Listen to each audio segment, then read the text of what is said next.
it be boring if you were perfect? Like there'd be Yeah. nothing left to work on. Yeah, exactly. There's always got to be something. Yeah. How do you that is a bar, actually. How do you deal with that? Like knowing that, well, yeah, life would be boring if everything was perfect. It would be so boring. I mean, it's got to be a little hard and a little imperfect. And yeah, I don't think I would. I sometimes, actually, some of my favorite, I used to write a lot. I still try to write, but I used to write a lot more when I was really depressed.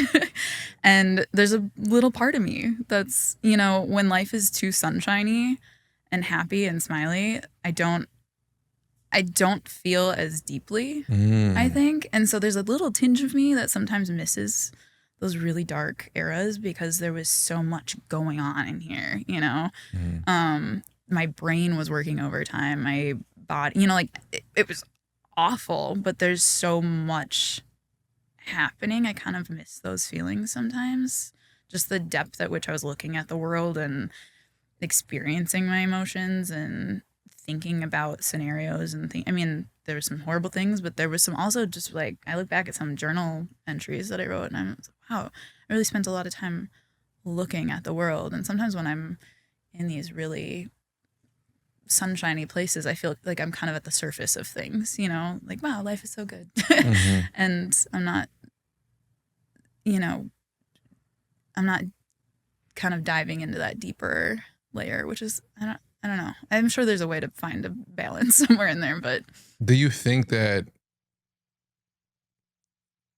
those darker times is where you're really built and it's not really in the sunshine and rainbows moments of life? I think that's why I appreciate the stuff I've gone through so much, is because I think it's a huge base of who I am. Knowing that I've gotten through that stuff and having those memories and still being able to live a really good life. It's kind of like our winters, right?